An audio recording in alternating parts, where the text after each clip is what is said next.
I listened to him. He said that, I said that I spoke to him. In fact, I have never spoken to the young man, despite the messages that I got that of his interest and that he wanted to meet. I never spoke with him. So for him to suggest that I said that I spoke with him, I never did. But I would have had several messages about his interest to run on a Labour Party ticket. His father, and I understand his father is now denying it, but I know I'm speaking the truth. His father would have made, that's Anthony Smith Sr., yes, would have made several overtures to me directly. He would have spoken to me. He would have WhatsApped me. I believe he also WhatsApped one of our strong comrades there, Comrade James, Frank James. Yes. He also spoke to the chairman of the Labour Party about the possibility of his son running on a Labour Party ticket. He did say that as a comrade, because Anthony Smith Sr. served as the chairman of Dean's branch, the St. George branch. So he said as a comrade, his preference was him to run a Labour Party ticket. But at the time when he started to talk to me last year, there was no vacancy because there was certainly no issue with the candidate at the time. That is, Comrade Michael Browne.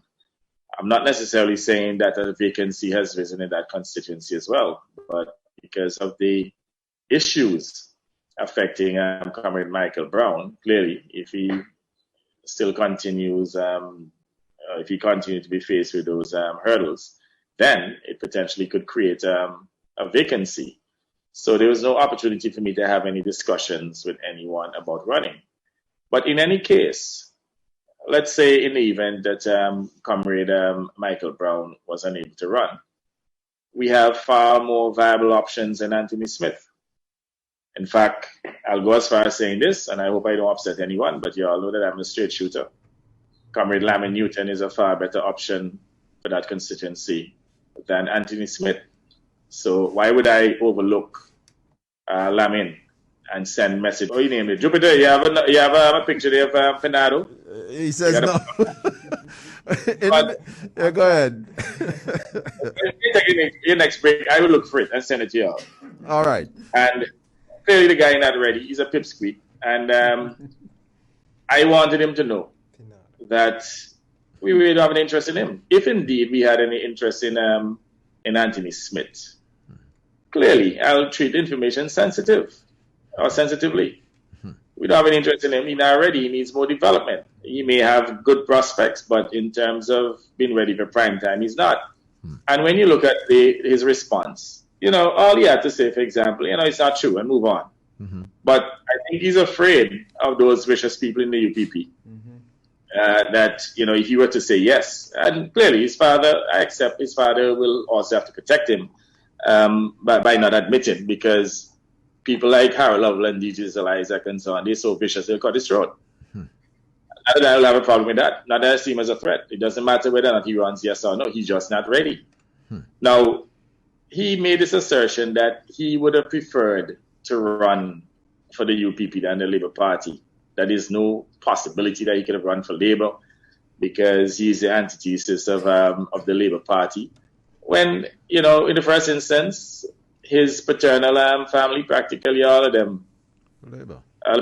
Members of the Labour Party, strong members of the Labour Party. And what's the possibility of a young man getting a chance to run on a Labour Party ticket and refusing and going to a party with a bunch of LLCs? I mean, but I think that he defeated his own argument when he gave them a resounding no. So having made that statement, he has confirmed in his own letter that those discussions were taking place.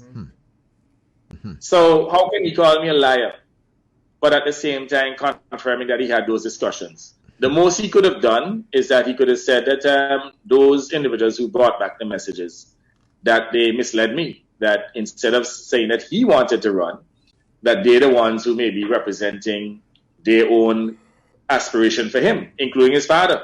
And Anthony Sr., I'm sorry to throw you under the bus, but I'm not lying on you. And even if you to go public and say that he did not speak to me, by the way, you may not want to risk that, because in my old WhatsApp, in my old iPhone, I have WhatsApps of you messaging me. It's just that I don't have the time to go and take out my chip and to put it back in the old phone. But I still have the old phone. So if I'm pushed to provide messages that were sent to me, I'll do it. By the way, it's not just a picture, it's a foot and them. You all try and find Panado foot, man. Not the top of the body. Okay, when we finish, you can play a little piece of Panado. In fact, that's a good video there with them interviewing him, his teacher interviewing him. So we'll find a little space for you. But yeah, no, hold on. Mr. Smith here. Go ahead. So, yeah, I was making the point that he contradicted himself from the time he admitted that he spoke with minions, meaning several people. Right there and then, he literally confirmed that what I said was true. The most he can say and argue, now that I believe that to be the case, is that he did not accept that he told him he was interested and that they came back and told me that he was interested.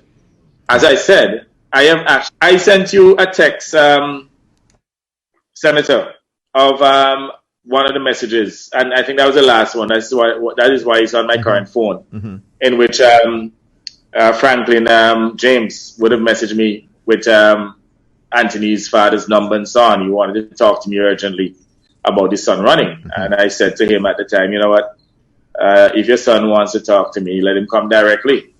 But again, as I said, I lie on them. Why would I lie on an insignificant person? The young man already yet.